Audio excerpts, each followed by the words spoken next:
long-winded, running through this life like it was mine. Never settling, but setting every goal high. 1,000 burpees on the path to my own destruction or success. But what is a mistake without the lesson? See, the best teacher in life is your own experience. None of us know who we are until we fail. They say every man is defined by his reaction to any given situation. Well, who would you want to define you? Someone else or yourself? Whatever you do, homie, give your heart to it and stay strong. Stay strong. Stay strong. With me and you know it. Yeah. Look, lot of chicken fail, but I won't. Lot of chicken fold, but I cope. Lot of chicken gone, but I'm home. Lot of chicken soft, but I'm on. Lot of chicken lost on this road. Couple chickens gave up they go. Gang of chicken traded they sold. But me, I'm standing on 10 toes. Looking out my Benz window. Wonder where my friends all go. Scared to give my heart to this girl, paranoid she gon' leave if my hands get low. Knowing that this game to be played, but I'm knowing that this game to be changed.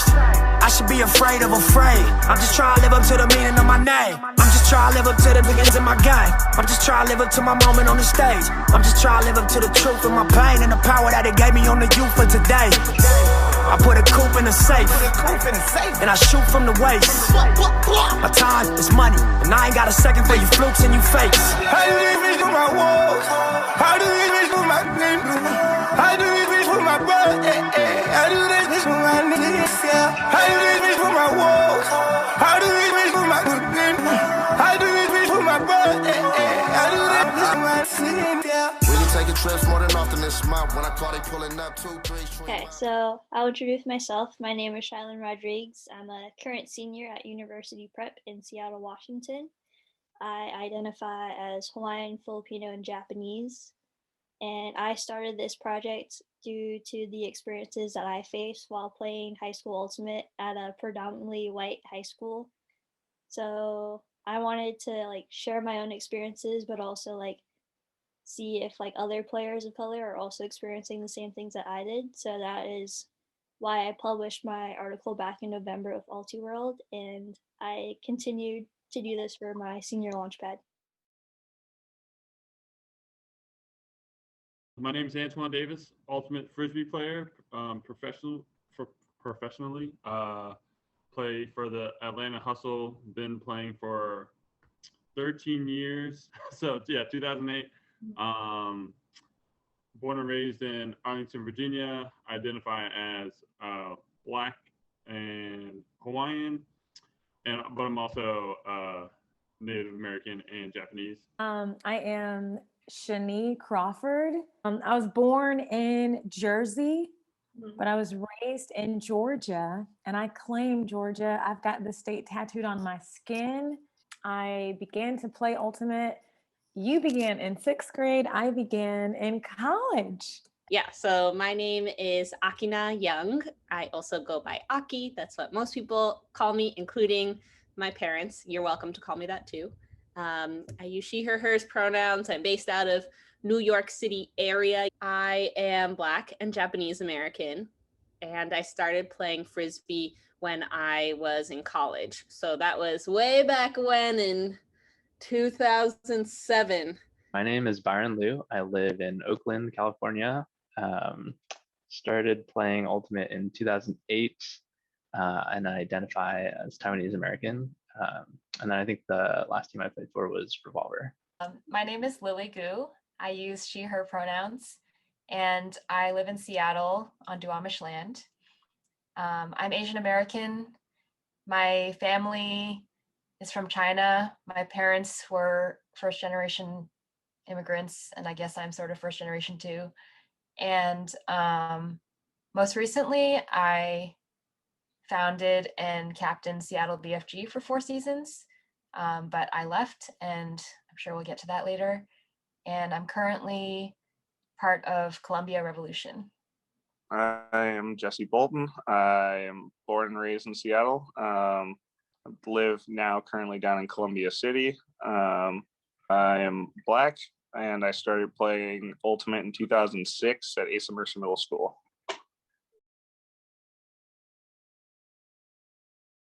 I noticed it more in college and in club, definitely. I think in college I got more of the biases of like my genetics are the reason why I play so well. And it's not that I like work hard.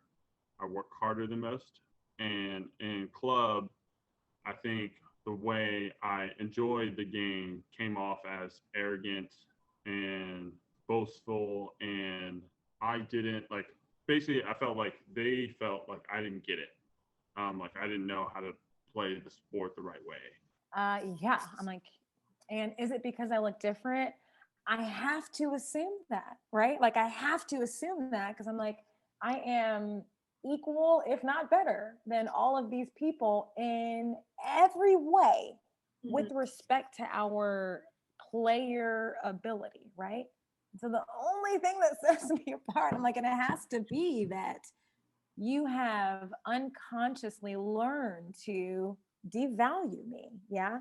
So I had a coach do this. I was in a pro game, and that might help some people and that might prick some people. Fine. I'm in a pro game.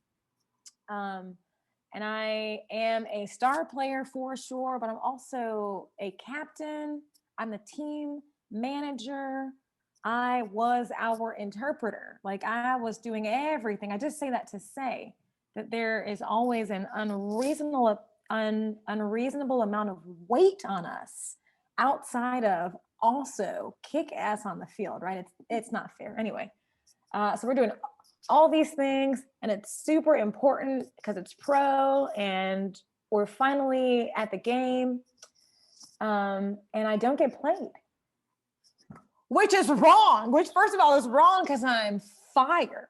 Also, it is wrong because it is so hard to me in a pro setting to catch up. Does that make sense? Like, once the game is off, people are popping off, right? So if you're behind, you're behind, yeah?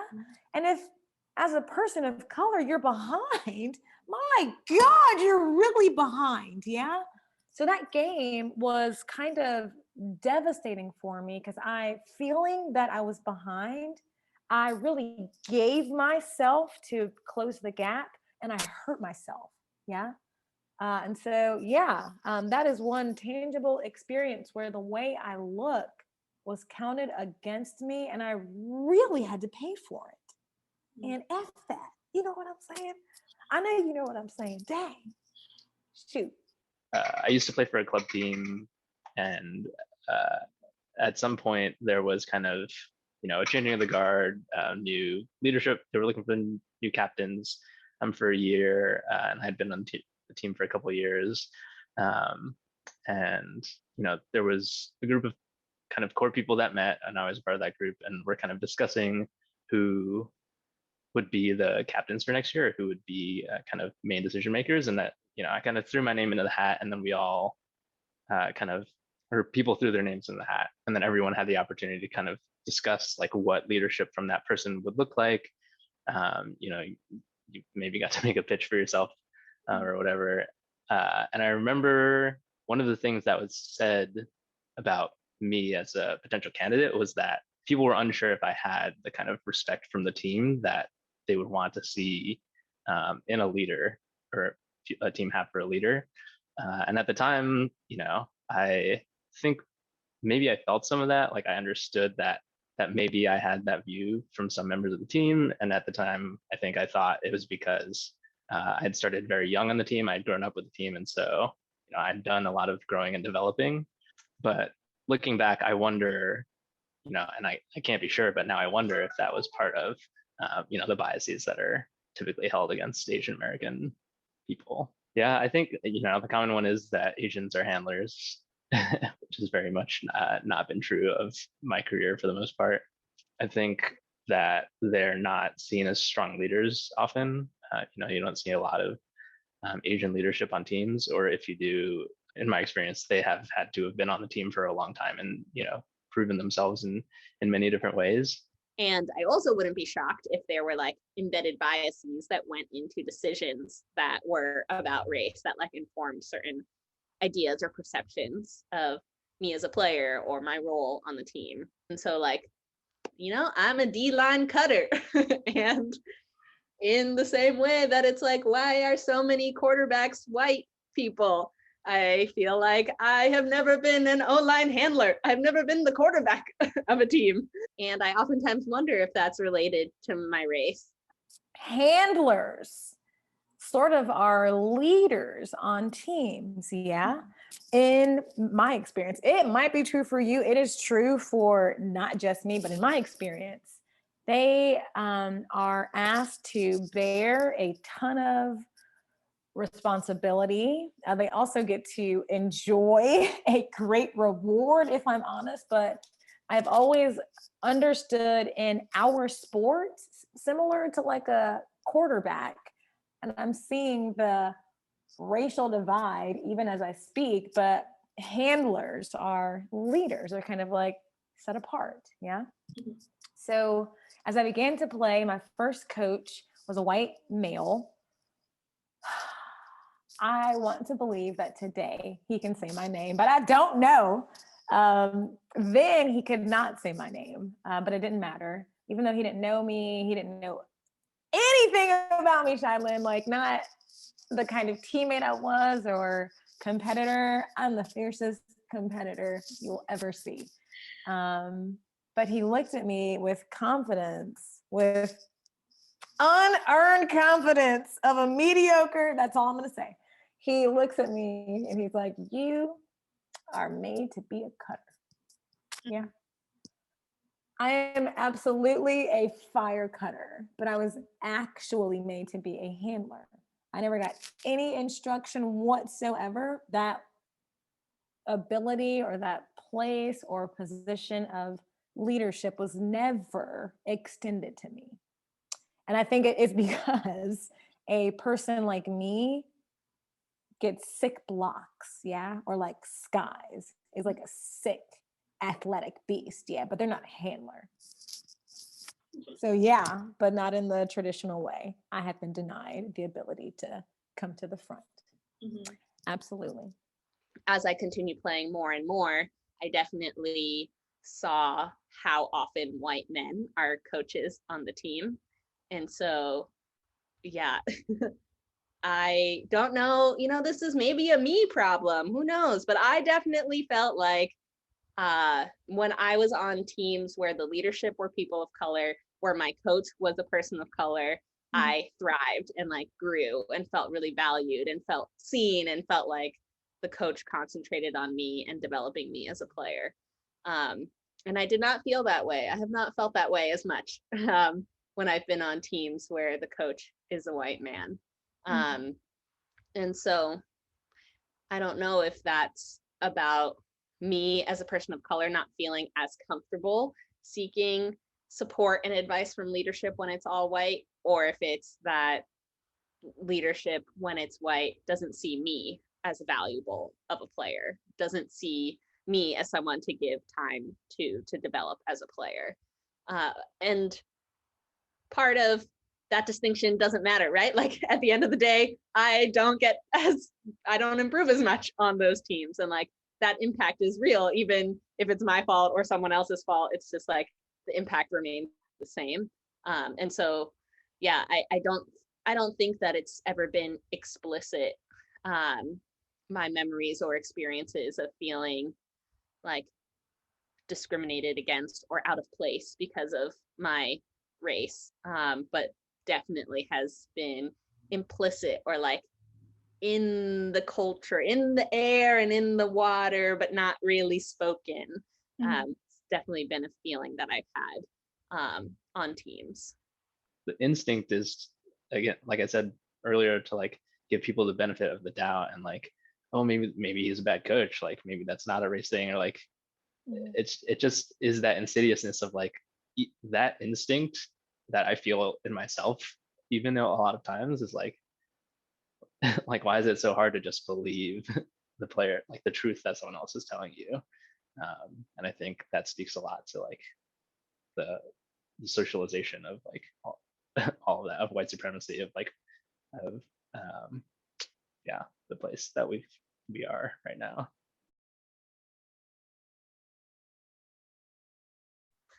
so sad that basically every team I've played on are people who don't look like me. In worst case scenarios, I have felt like I have to keep my mouth shut about my thoughts about race, which, as I mentioned, I think about all the time. And I feel like a hyper awareness of how I have to act and carry myself. And like, are my jokes going to be funny on this team? And what things should I not mention? And that person just said something that was totally like rubbed me the wrong way, but I'm not going to call it out right now. All of those moments have definitely happened on sort of worst case scenario situations where I'm on a team that doesn't look like me. It didn't really strike me until I started to play club. I think that there were just not that many Asians playing. I guess playing around the Southeastern College, certainly true. I think the teams I've played on, I've always felt relatively supported, but the areas we travel to, I think, driving around the Southeast, like through small towns, through different parts of Alabama, like the Panhandle of Florida, it was always striking to me because I had never spent much time outside of cities that that these places are the way they are, and that there's just not much diversity in those spaces. And then engaging with other teams was very, I don't even know how to describe it. They just had a very like clear culture that was different than teams that we interacted with that were much more diverse. It was just like a much more like definitive, maybe to them, like right and wrong, or like yes and no to way to behave. And I don't even know if I can pinpoint how to put that into words. I've played with people who don't look like me a lot because Frisbee is super white and I am not.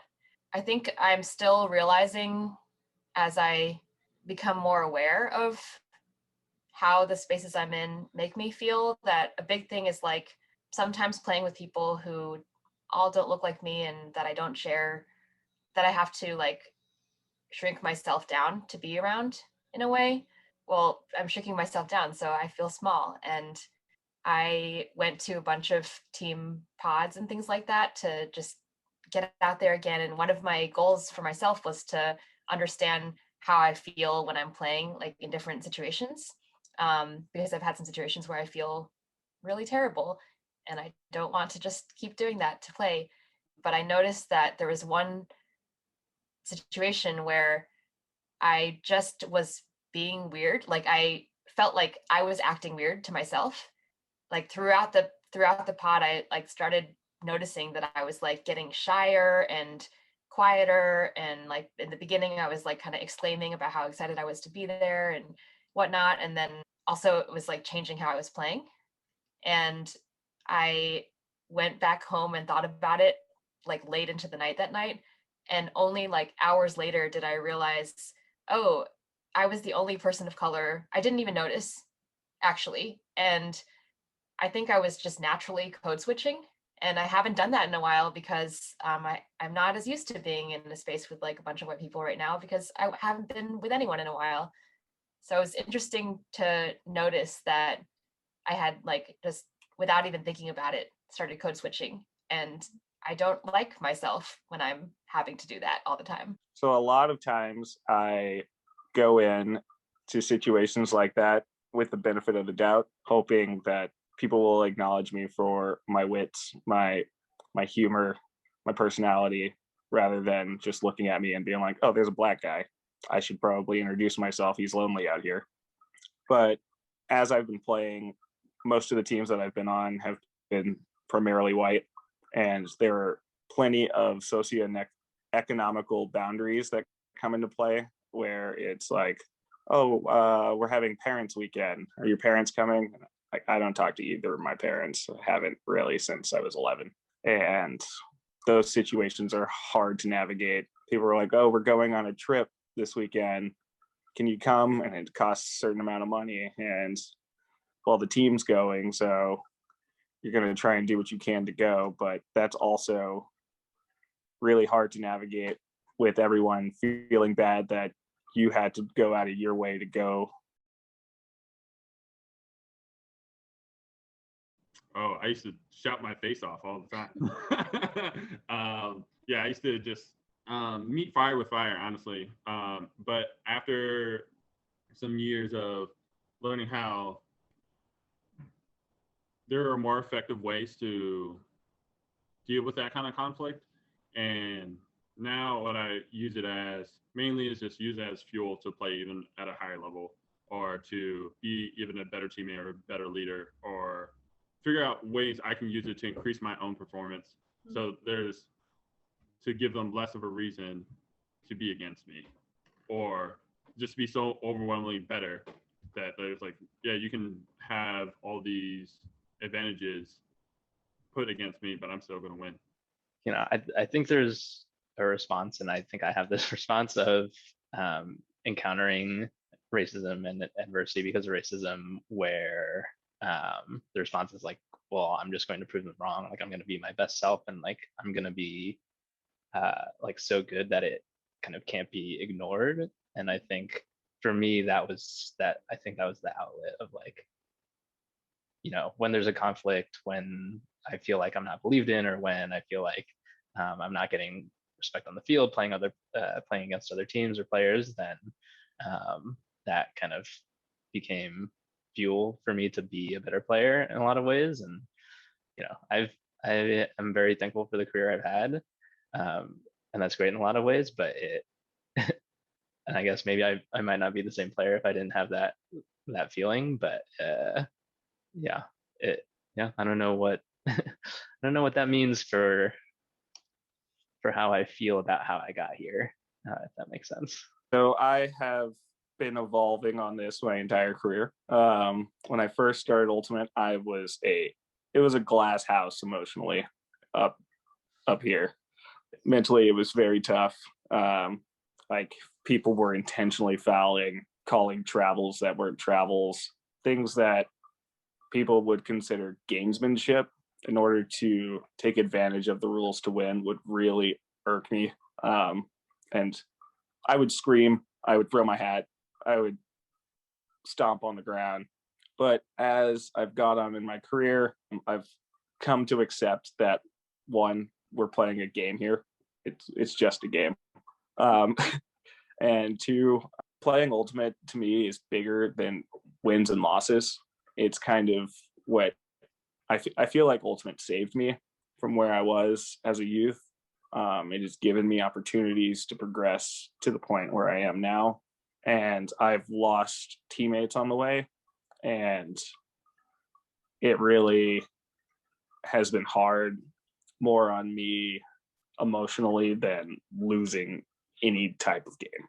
So yeah, just getting past it being a game that I really, really care about was one of the first steps it took. They weren't solely because of my frustrations with my experience as an Ultimate player. It was usually a combination of that. It was like, I'm frustrated here, I'm not getting the joy I wanted from Ultimate, and I have these other things that are also kind of on my back right now.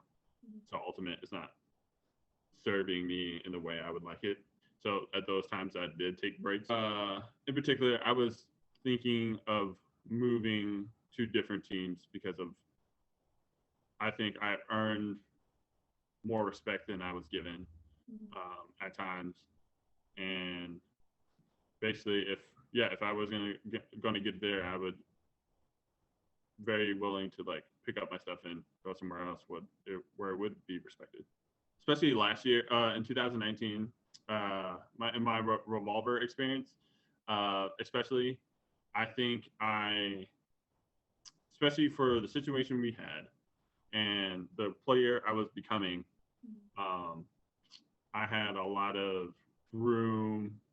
I could fill up more space, basically, I thought. And in teams in the past 2 years with Revolver, I was giving a lot of responsibility at times, even at such an early age, such an early start in my career with them.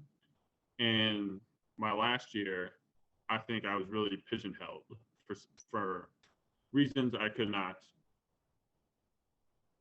come up with.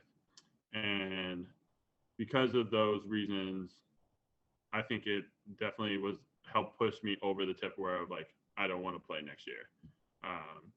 Because yeah, I think I just put in a ton of work, and I was very capable, the most capable I've ever been on the field. And I was given even a lesser of a role, which seemed backwards. And there was a very long period where almost every single day I tried to figure out and try to see all the sides and try to put my ego away to see it more objectively. But I've yet to come to that conclusion. And I didn't. That's because I'm like a committed try-hard and like probably loyal to a fault. And yeah, I think it's also hard sometimes for me to, I've definitely been like frustrated on a team and wanted to quit and not had a clear answer of, if I quit, where would I go? And would that be even better, or would that place be worse? So I think that's an unfortunate thing to realize, that like, especially frustrations as a player, that you are not guaranteed to have like a safer space or a better space for you as a player. And I think that's why I especially have been leaning into the teams that speak to my identity a lot more these days and feel like by default more celebratory of my identities, because that has in the past at least proven to be, from small sample size, but like most and all of my experiences on those teams tend to be very positive and tend to not be teams that I want to quit when I'm frustrated. It's the other teams that I want to quit when I'm frustrated. The last season, where I was like kind of in this role of do all this emotional labor, but don't ever visibly do anything with the team, or like don't speak.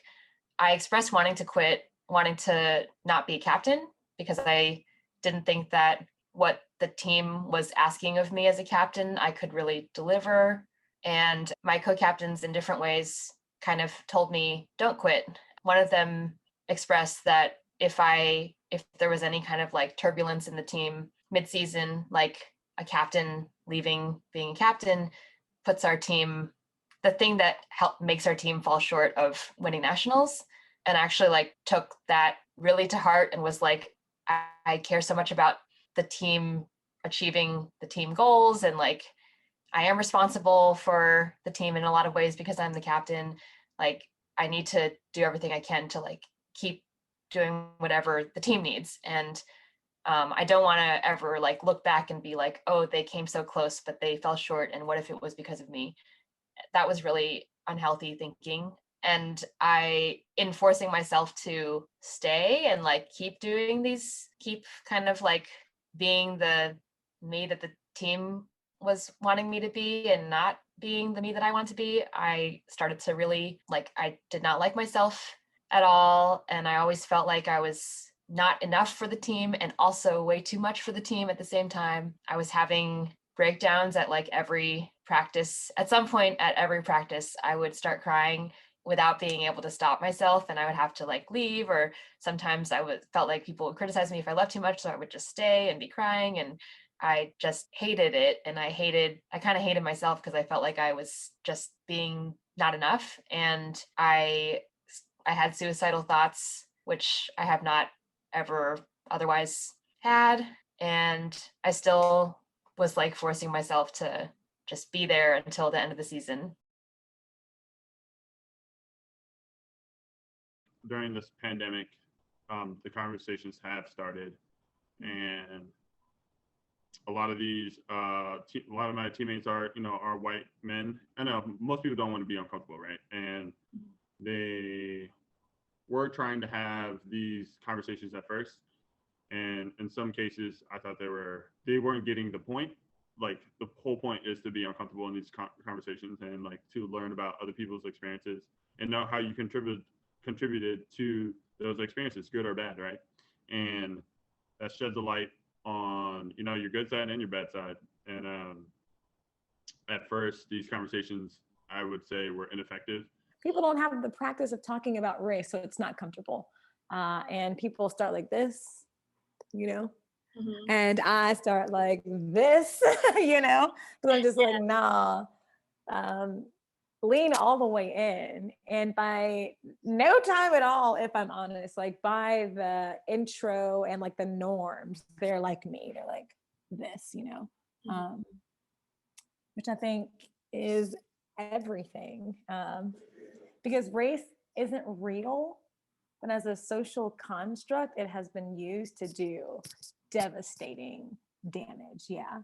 But if we can all see that and stand on that, there's no problem. We can literally talk about any kind of thing because we recognize that it's not for us. Like, it's not for us. It's not helping us all. Yeah. I think my favorite thing to tell people is people like to think that I am the one in danger, right? Like as a Black person, not that I'm the only person in danger, but my God. But I tell them that I am human. I am simply human. And so if I am a target, if I'm in danger, then every human is in danger. And so it matters what's happening to me. It's not okay. Yeah. So playing Ultimate, I am very familiar with being in very white spaces.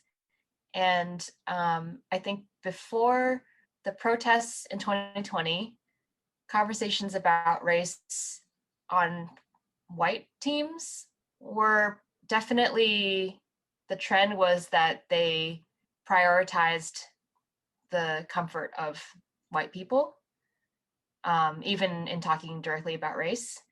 I've also played on some teams that are not white spaces. One is Downtown Brown, that's been a majority minority team for like over 27 years or something like that. And we talk about race in a very different way. And it feels kind of, I mean, I don't even really have to explain it to you, but like being in a group of people of color talking about race, you don't have to name a lot of stuff and you don't have to explain a lot of stuff.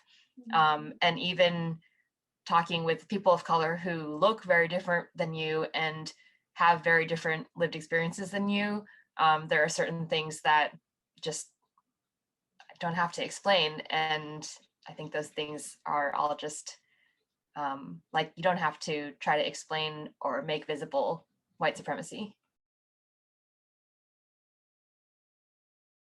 Because of Spirit of the Game, which to me is a gatekeeping mechanism. It is terrible. I don't believe in it.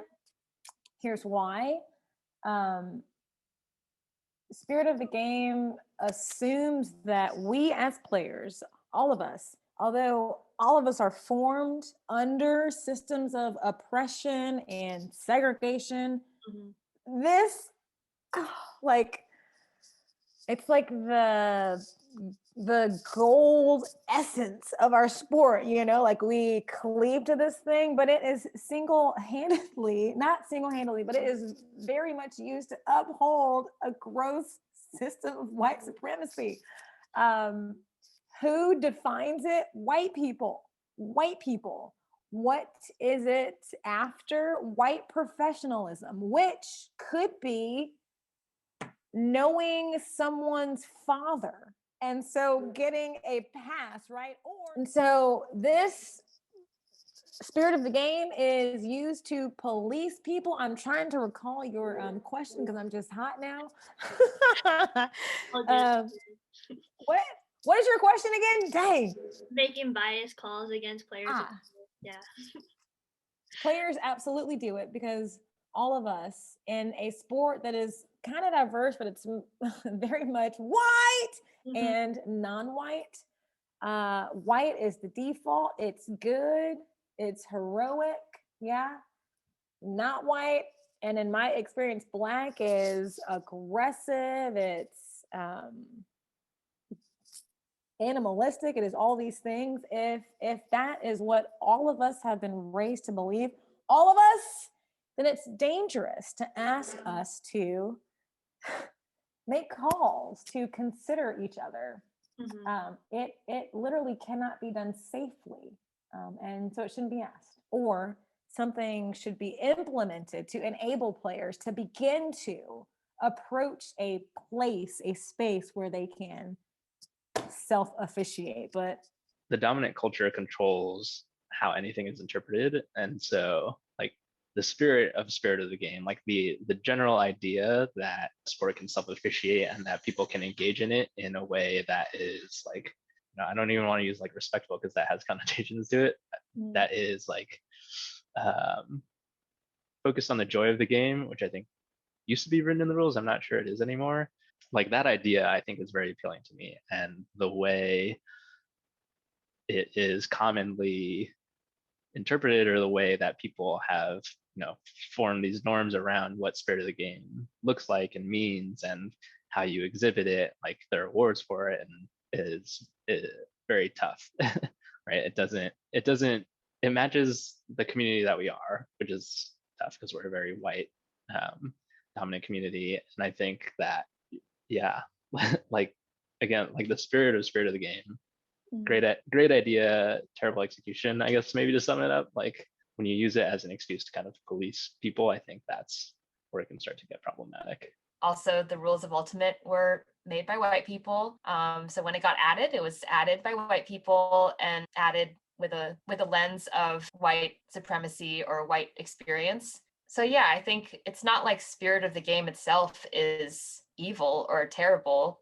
I think that's kind of like sometimes when people talk about spirit of the game and racism, like the short wrong takeaway is like, oh, you're saying spirit of the game is bad? What's so bad about, sportsmanship or whatever?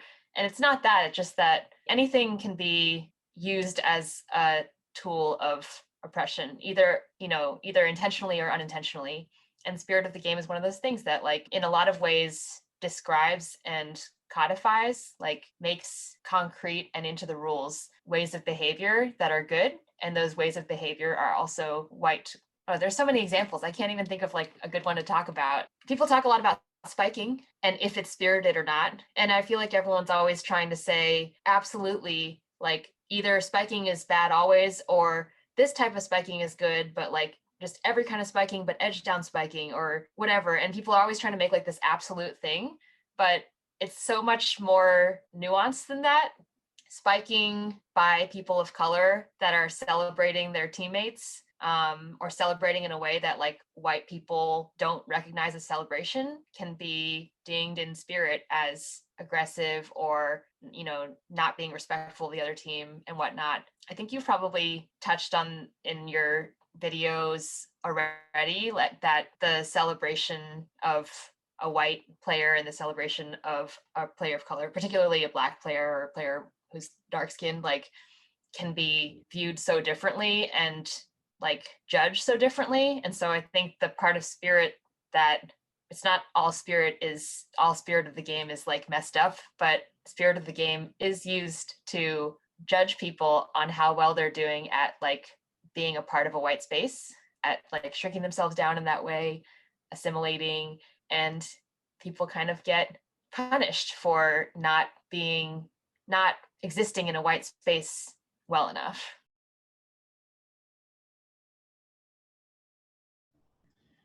Yeah, I think I would emphasize more on encouraging just ultimate in communities and where there are more people of color.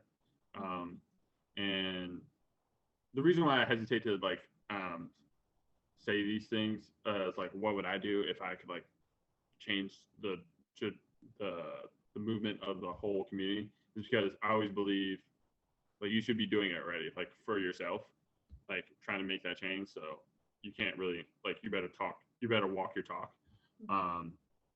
But with that being said, I am trying to coach a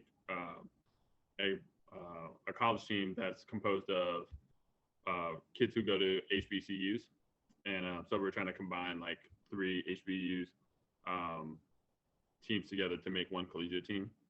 And I think that's where we should start if we were trying to like change the foundation of Ultimate and to better it is like we have to look to the youth. We have to look to you all, because you are the future of our sport.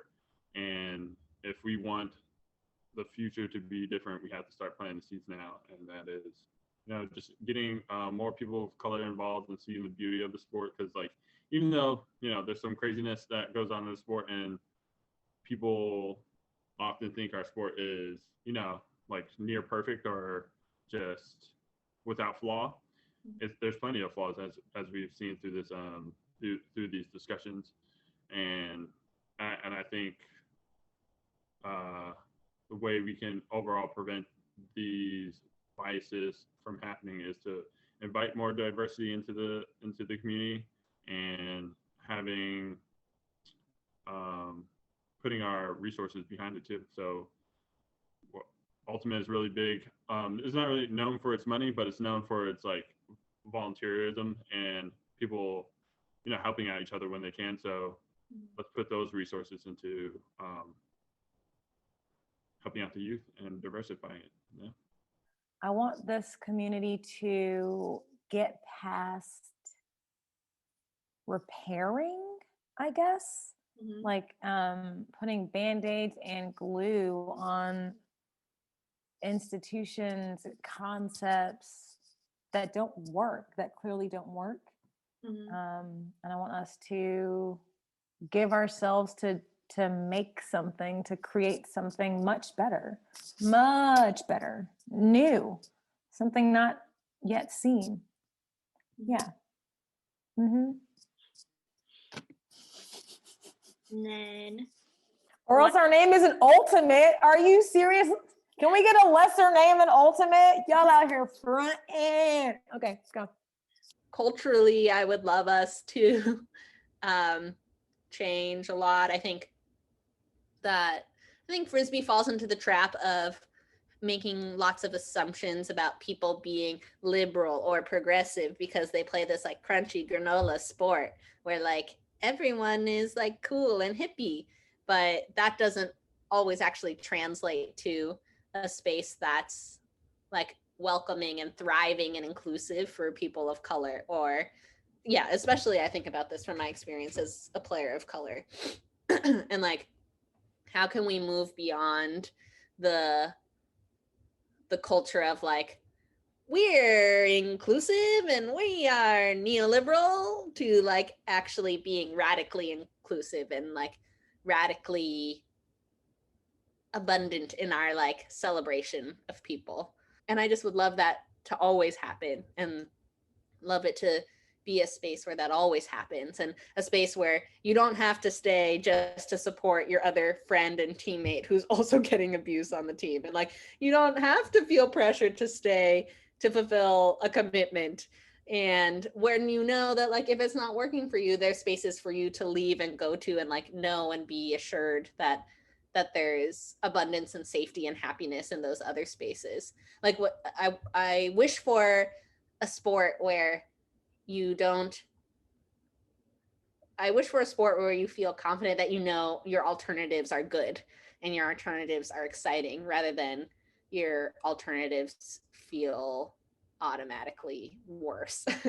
The change I would like to see is around like really wrestling with that means of like, sure, we can try to get larger numbers of players of color playing the sport, but if there's also large numbers of players of color dropping out of the sport, there's a lot of players that try and feel like they don't belong. And so like really wrestling with what we think the value of Ultimate is intrinsically, like what value do we provide in people's lives, and understanding that if we want more diverse players, more diverse opinions, and different kind of cultures to engage in the sport, that like that value can't just be like what it has been in the past.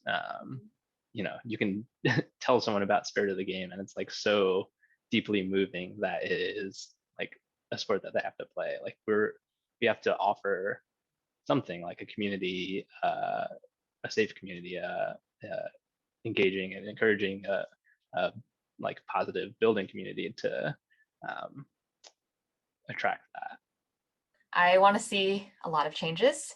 I think right now in June 2021, the ultimate community that or the ultimate communities that I'm like have access to are sometimes around this white liberal idea that like having people of color join a space or having people of color like already there and they talk about racism sometimes means they're doing pretty well. And I would like to change the focus on representation at the highest levels of ultimate when people already are in ultimate, and like the focus on performing inclusivity. Two, I would like to change it to a focus on changing material conditions for players of color.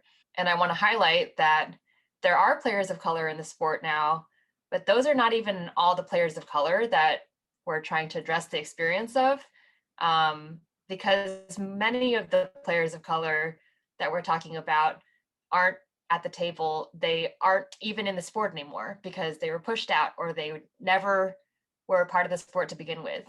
I think a concrete area of that is, or a concrete area of like how to shift focuses is in how we let people of color lead. And again, I don't mean lead as in be in a leadership role that is visible, but because like our concept of leadership is rooted in colonialism and patriarchy and white supremacy. And so like, it's not just like, are they literally in a leadership role? Great, but like, what are they empowered to do? Let people of color like self-determine, this is what I need and this is how I want to do it, and please give me please like help me with my vision.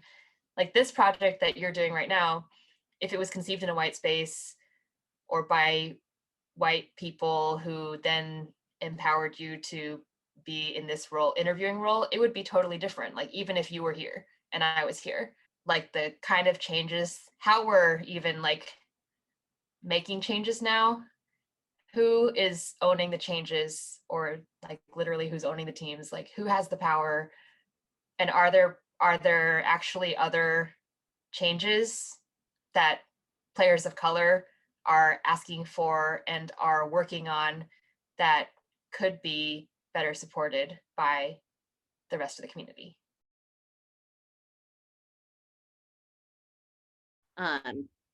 And on the other side, you know, thinking about teams like Revolution and teams like Downtown Brown, I'm like, when I'm on a team that does look like me, it feels amazing. And it just feels like, I know I can say any joke I want to say, and I can talk about all of these dynamics all the time, both like in the micro level and the macro level. And like, even if someone disagrees with me, they're gonna like want to engage openly and willingly and not super defensively in this conversation.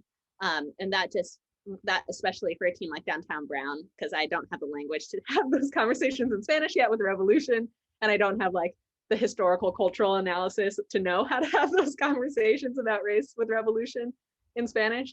But a team like Downtown Brown like feels so wonderful and different, and a place where like my identity and who I am can relax and like come out more fully.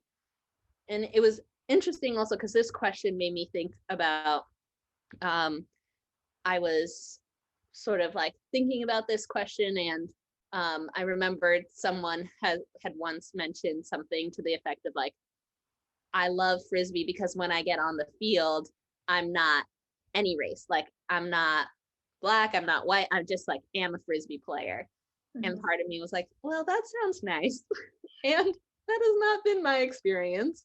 And I don't think I want that to be my experience. Like I want to get on the field and be able to know that I am Black and Japanese American, and I want people to like celebrate that and that to be special and awesome and wonderful. And like I want to look at all the other players on my team and be like, you're also awesome and your race is wonderful and like such an add to this team and this community. And I like want to be on a team where my identities, especially my racial identities, are celebrated. And that to me feels like the Frisbee space that I wish existed consistently. And like where we, celebrated who we are and the many identities and like external stories that we bring from our full lives onto the Frisbee field, rather than feeling like we have to strip them away or pretend that they don't exist to feel happy and whole on the Frisbee field.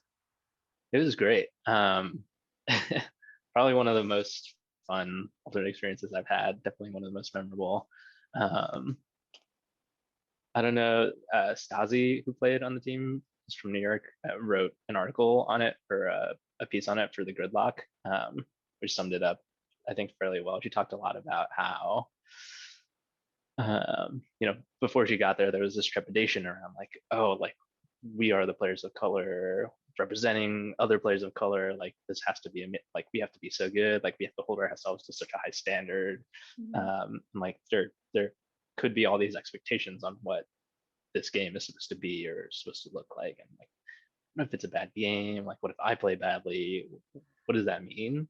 And so there was that definitely fear around like being a representative, which I think is totally natural, and I felt as well. But kind of arriving there and like meeting the players and like seeing that this isn't really, I mean, part of it is for the like visibility and for encouraging other players of color to continue to play and see what high level ultimate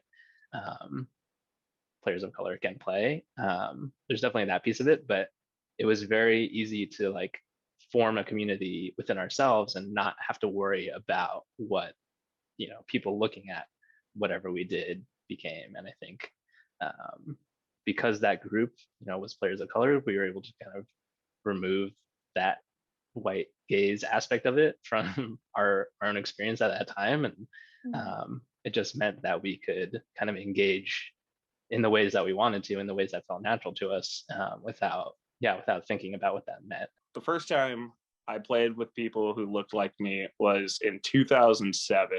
Sam and Frank Nam were like, yo, come on through to Redmond, we'll drive you. There's this big adult tournament, some of the best ultimate in the world. And we get there and Downtown Brown sees us. It's me, Khalif, Lonnie, Ari, and Christian Tagati. And they're like, hey, y'all want to play with us?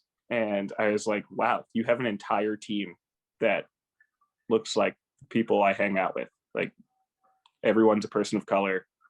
Everyone has their own story. And funny enough, I saw Aaron Jones was the best player on the team. He had played on Sockeye for a couple years, played Shazam, and he was just so amazing at Frisbee.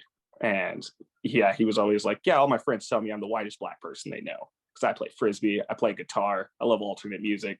And I'm like, no, that's that's having a personality. That's there shouldn't be racial things associated to having a personality. And just the one thing I remember taking away from that whole weekend was as we were getting ready to leave, he comes up to me and he's like, white people aren't ready for us in this sport, right? And I'm like, well, that's fair. If real athletes started playing Ultimate, no white people would be playing anymore. But at the same time, he was telling me, but make sure you learn the fundamentals, because relying on your athleticism would be enough, but then people will put you in that box and you don't want to be in that box. You can do whatever you want, whatever you feel like helps the team win, because winning is the thing that matters. And I've taken that to heart and made sure that I'm always working on my footwork, making sure that my throws are crisp all the time, holding myself to a high standard.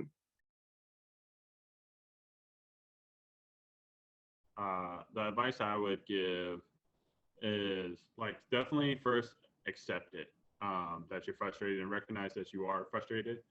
That is like kind of sitting with yourself and like saying and identifying, yeah, like, yes, I am very frustrated and I'm really mad right now. Is a good step of like kind of making this confusing feeling that you have into something more concrete that you can start to deal with, and then figure out ways for yourself how to positively use that energy to further your growth further your team, further, just the people around you. And that can look a lot, that looks different for each and every person. For me, I love to use my voice. I'm very extroverted and I like to lead. So I use that frustration to be a better leader, basically. Some people, they might just channel that stuff inward and just play better as a player. Or, they might become a better supporter as a teammate. Like, whatever strengths you naturally have, I would just use that energy in that direction. This is the advice I would have liked to receive as a high schooler, is try not to chase the accolades and the titles as much, even though I think it's great to set your aims high. Realize that the real fun, the real substantive, the stuff that's going to give you fulfillment is the day-to-day stuff. So like, how are you showing up at practice? How are you warming up? How are you talking to your teammates, to your coaches, to your peers, everyone who supports you on this journey, not only as an athlete, as a human. And if you try to get better with those small interactions with yourself and the people around you, and you work on that constantly, there's no way you can't turn out to build something really great with that. If you, like, there's this quote that I like by Will Smith, like, if you go out trying to build a wall, you don't try to build a wall in one day. What you do is you try to lay down a brick as perfectly as possible each and every day, and soon you build a wall. I would say tell the truth. Tell the truth.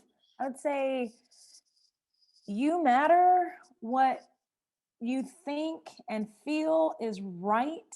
Don't let anybody shrink you. Even if telling the truth costs you something like membership, it actually doesn't. It is freeing you up for something much better. Tell the truth, don't settle, and don't just charge the hurt to yourself. Bump that. Bump that. Mm-hmm. You matter. Shoot. And this advice is I'm like, first, I'll speak to all my people. You know what I'm saying? To all Black people, let me just tell you, this is serious, that the best is yet to come. That's all I can say. The best is absolutely yet to come. To all of our allies, what I'm going to say is, don't do nothing. Do something. I don't know what the answer is, because there's not one answer, but doing nothing, saying nothing is not it. Somehow in your way, wherever you are, stand up for us. My advice for younger players is that you are the future. And so you can make the sport what you want it to be. Mm-hmm. And I definitely assume and hope that the younger players are more diverse and more open-minded and like care more about these conversations, and like care more about creating caring spaces to have these conversations and to include people. I assume that's true because I just feel like that's true of all the younger people I've met, and gives me great hope. And I'm sure there's like some younger people out there who are against this stuff. And like, I just support all the younger folks who are going to like work together in community to like be the next wave and be the change of the sport. And I think I'll also say that like, if you are a younger player of color in the sport, that you're not alone. Like, there's people like me and all the other wonderful people that Shylin has interviewed, who are here as your elders. I'm here as your auntie to help answer whatever question you might have. And just to remind you that like, if you're feeling something, probably someone else who has come before you has felt it too. And that there's great power in like speaking that experience, breathing that experience outwardly into the world, which is exactly what you did with your article. And that made like a first step of change. And it doesn't have to be an Ultiworld article. It can also just be like talking to a friend on the team, or like talking to a trusted elder in the sport. and just, yeah, sharing those experiences are really important to make sure that we remind each other that we're not alone. Yeah, I would say the community is there. If you want to be a part of it, like there is a community of players of color in Ultimate who can surround you and uplift you and support you. And I think, I think this project is awesome. I think what a lot of players now are doing is awesome in terms of creating those spaces and pushing the community in a direction where we have to wrestle with some of those things.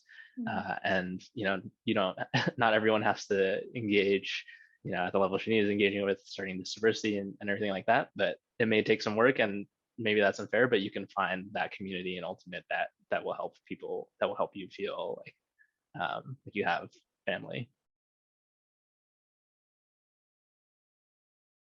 Why did I start it? Because in 2020, I was tired. I was discouraged, I guess. I would get online and just see all kinds of stuff from literal videos of police killings to super performative statements by orgs and teams and individuals. You know what I'm saying? I was just tired. And I complained. I complained so much that I didn't want to hear my own self speak, because I was like, Shani, enough. And I think I finally heard myself, and I was like, do something. I have thoughts, right? Do something, try something. And so I did that. I tried something. I launched what did I call it? It's a podcast, but it's not just audio, it's visual, because I think that there's a need for us to be seen, to be looked at, on purpose. So I launched that in May 29th, and then that felt good, but I was like, more, yeah. So in August, I launched the equity consulting side of my firm. It's hilarious. Like, I don't even know what to daggone call myself. And the goal is similar. The podcasts are intimate, difficult conversations for the community at large. And the equity consulting is the same kinds of conversations, but in a more pointed way for Ultimate teams. Because these are the teams that are going to either embrace me or turn me off. And I say me as like I represent Black people, but so that is the thing I'm trying to do, to get people to do more than dump Black bodies into a space, but to get them to begin to see that what they see, what they have seen, is not okay. And even to be silent or to not be a bad person is not okay, because you are literally fortifying a system that prides itself on stomping out human life, literally in every way. The continent, I will tell you the name, the continent, and you speak Spanish. With 10 con 10, with 10, we're in it. That's my building block. It's the number 10. So there's 10 Black players on my core. We're going to Philly first, and then we're going to the Bay, and then we'll finish in Seattle. The goal is to, just love all Black people. In particular, Black Ultimate players. But I hope that in loving on is too short. Shining on, watering, showering, that sounds good. Black players, we will begin to show people, to teach people how to look at us and how to come alongside us in our way. Not just to satisfy some organizational diversity checklist or some garbage, We're real people. Look at us. Love us in our fullness, or kick rock. You know what I'm saying? Shoot.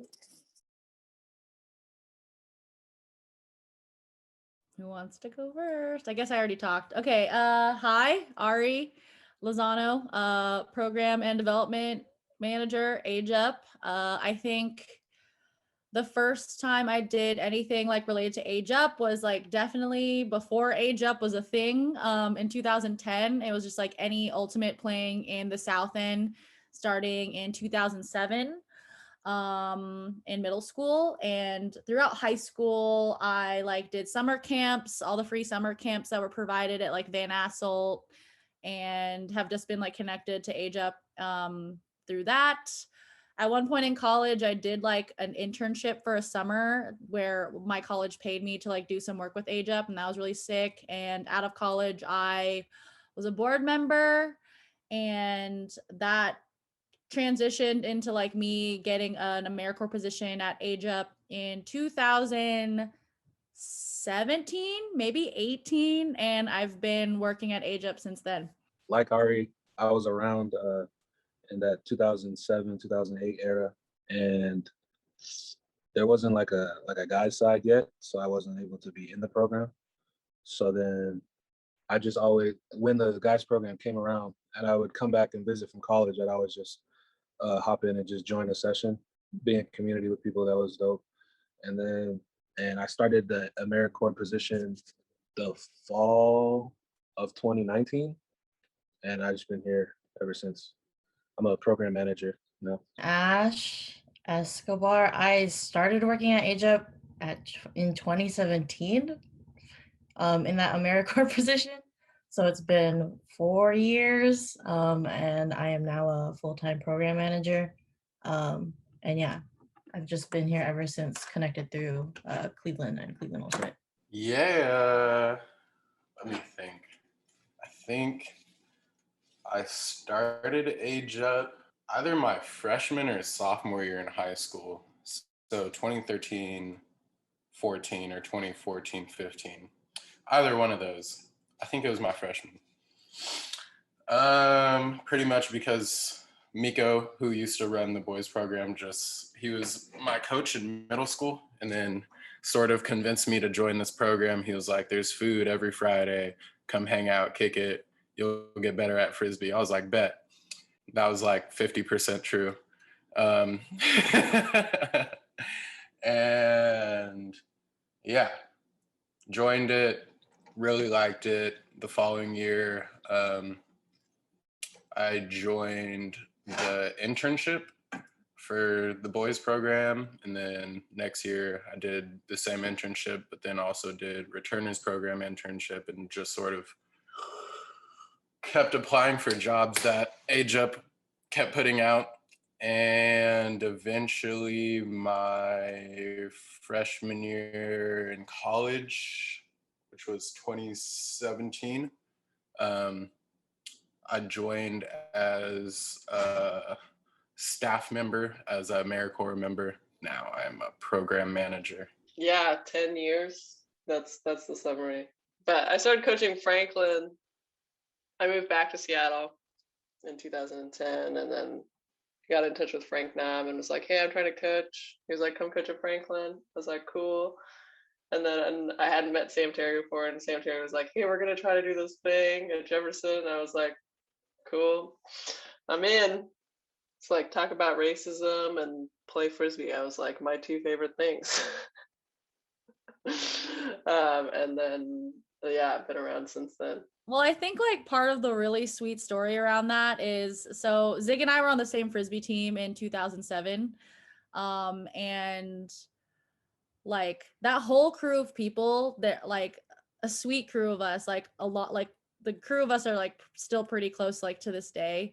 Yeah, started playing Frisbee in the South End. And I think that in itself was like very special, because we were like a team of mostly Black and brown kids playing like a sport that was like pretty dominated by like white private school kids in like the Seattle area. And I think that that experience in itself just like showed and like taught us a lot about like kind of like what experiencing a lot of like racism, classism, sexism looks like, especially because we were like, you know, this team of Black and brown kids. We also were like playing a co-ed sport, and I think that it was just like super noticeable with like a lot of our opponents, like just differences in like access to resources to even like play the sport. Like even if it came to like figuring out rides to get to our games, or like, you know, having like sideline support and other things like that. Yeah, that crew was really special, and we were really good. Like our 8th grade year, we won everything. It was like a pretty huge jump off point for Frisbee getting big in the south end of Seattle. Like it feels weird to like claim that, but I think it like is like pretty true. And I think that like from that crew of folks, like I remember like a lot of us, even after we graduated from like Mercer, we came back to coach. And I think like from then on, just like Frisbee just got really huge in the South End. And I think that just sparked some inspiration from some of like the adult people in our lives that were like, this is something that we need to like continue to like organize and build around. And I think Age Up kind of started from there. Yeah, I think like there'd been sort of a couple of years of coaching, and particularly at Mercer and Aki, that had just been going really well, and like a lot of community building that was happening. And so it was like a crew of players, like alums from those programs and coaches who were sort of like, hey, we want to. Oh, and then Doreen was like, hey, I think we can get like a couple $1,000s from the Women's Sports Foundation. Like, you guys want to try something and we'll host it. And so it was just like, yeah. And in particular, trying to think about like girls and the transition between middle school and high school. How it started was so that me and Ari's group of people, like we got like kind of like scholarships to go to the North End camps like that summer. And it was like our first time like being in that type of environment where we're around all these white kids and all the privilege. And it just kind of, I think that like sparked something that is like we can talk about this and like just be together through it all. Crazy just to think how far we've come. Because I remember when I would come back and visit the program, it'd be like in the slums, like we barely had enough for food, like we didn't have no money. And now it's like we're all full-time.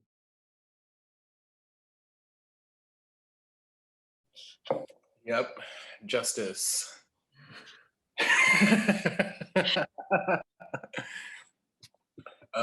Yep, that's the official version. If I were to give like my own version, what motivates me, I guess, I don't know, when I was a youth in program, I just realized that like a lot of the problems that I had and like a lot of the problems that like I like felt every day just in life, like we're very real for a lot of people.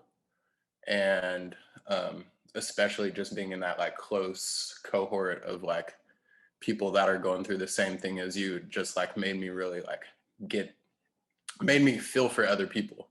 And that was like a new thing for me, which was like feeling sympathy for other people's experiences. Crazy, right? And yeah, so when I like returned as like an intern, like things that were always driving me was like, okay, I know what I got out of this program, and I know like how much it's helped me, and I know that other people are struggling in the same ways. So like, what can I do to help recreate that experience again and again, so that somebody has that like light bulb turn on and pretty much flips their fucking world upside down, and they don't see shit the same way anymore. Some people call that woke, but we can call it whatever we want to. And yeah, so I think that's just a thing that like I go into programming every year, is just like how can I get that just specific experience, which is just feeling sympathy for one another out of the program, because I know that once we like acknowledge each other's experience and like can actually see each other, then we're stronger as a community, we're stronger as people, And like, that's when we can begin the like actual work against things that are like hurting us or like in our way. For me, it's like the opportunities I get from like coaching from like coming from the same program that I was in high school is like building consistency out for young people who are growing up in the same community as I am, and like getting consistency from adults in the same community who like know what that program needs, or like just who these young people like are. And I think that translates over a lot to like AGEP program also, is like just providing like a good space for young people to feel like heard and accepted, but also like doing it over the years and consistency and like always being there for them. And like as they transition out of program, out of like high school ultimate, but also for the young people coming into that stuff too. First and foremost, like a place to feel safe and seen and heard. I think that was like super important for me, even as I was like starting out playing ultimate in like the South End, was like, this is a space where I like feel comfortable like being myself and like speaking my truth, because so many more of the people around me actually have shared life experiences. And that was different in this specific community, as opposed to like what Zig was saying earlier about us like busing like an hour and a half to like the North End and North End camps and like being like, who the heck are all these people? Like, these aren't my people. This isn't my neighborhood. So I think, yeah, like first and foremost, just like providing a space to like be together and be in community. I think just, yeah, like having that piece around talking about really hard things with people that you feel more comfortable with or have like already like shared experiences with is like, yeah, the thing that I like drives me to do all this work and do this stuff here with AGEP. I kind of wanted to add on that, like, I want like the youth to be like okay with following like their values, and it's like okay not to like just chase money, that you can have a fulfilling life and a happy life by doing stuff that you like stand for. Capitalism is a real thing, and there's a lot of pressure that comes with that. Just letting them know that there's other avenues. Shit.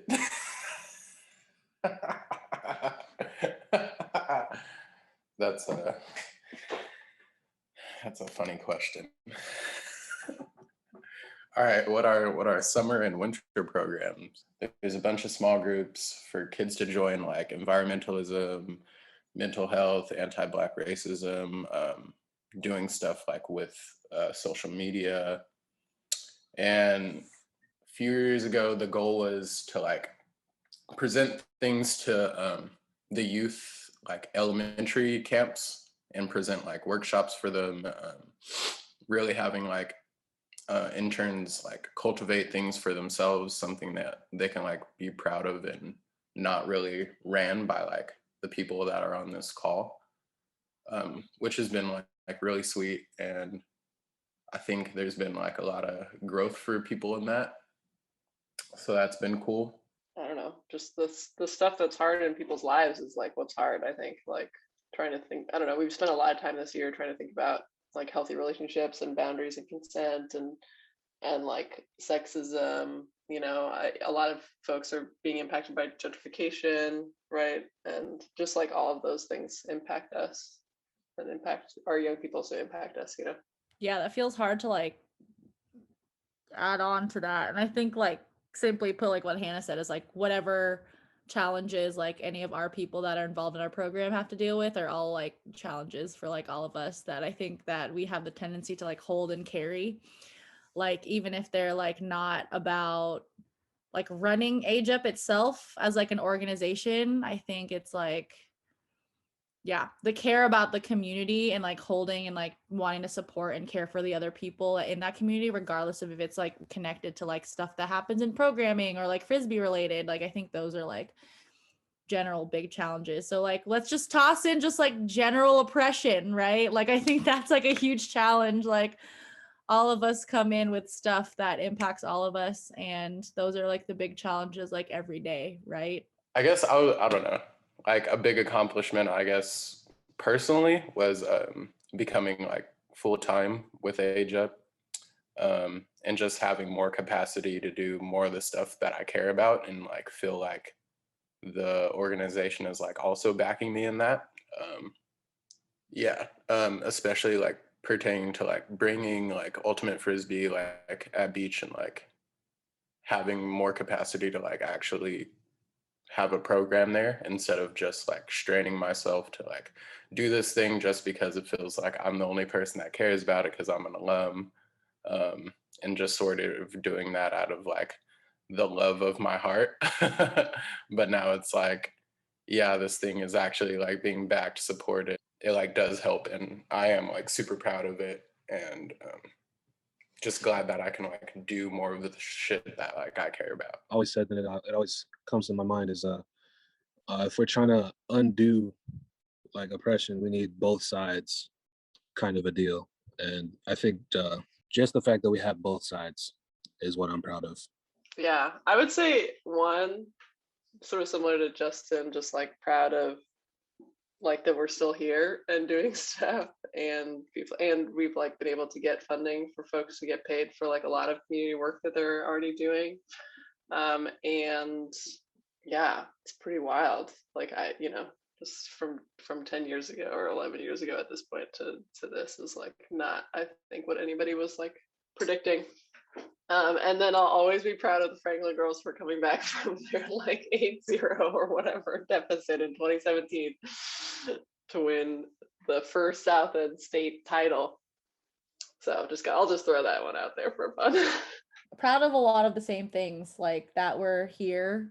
I like never imagined that I would get to like have a job where I get to like work in my community and like do things that I would do for free, you know?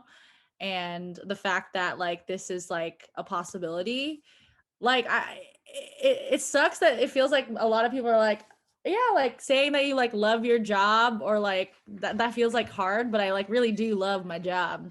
And I think that that's like something awesome to be said about like Age Up itself and just the kind of like how we've set it up for folks to be able to do this kind of thing. So I'm pretty proud of that. Think for me, if I think about it in terms of like my growth as a person and in my role at Age Up, is the realization over the past 4 years is that same kind of support and like community that we're offering to young people is also really strong between staff. I feel very supported in my role and in my own personal growth to like do a very good job at the things that I'm in charge of and like even supporting people. I like analogies and all that. So if to me, it's like the circle of life is something that comes to my mind because me and Ari are literally like the age that Sam was when he like was our coach.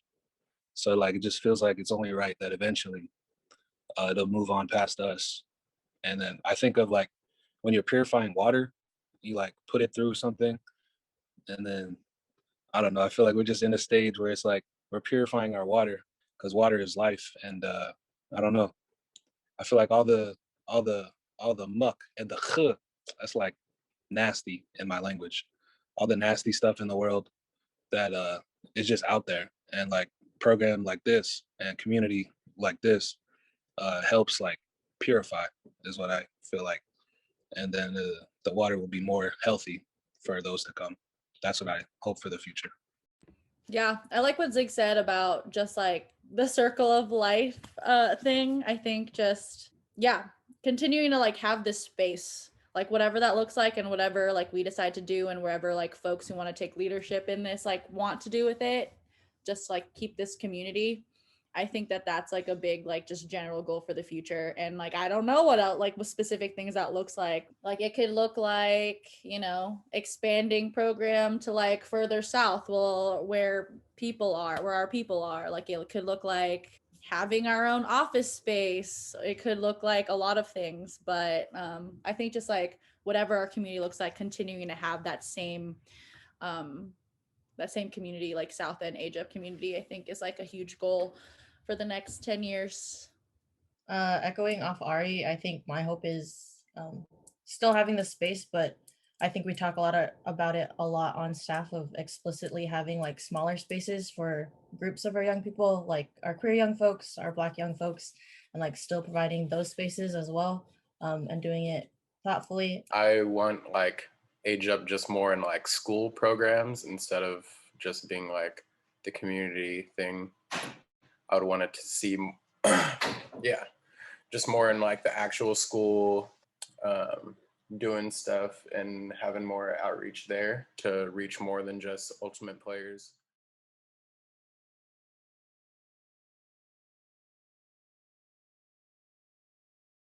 I've been on my feet, chasing check after check, working week after week, cause I'm dedicated. I do this bitch for my walls. I do this bitch for my niggas. I do this bitch for my brother. I do this bitch for my sins, yeah.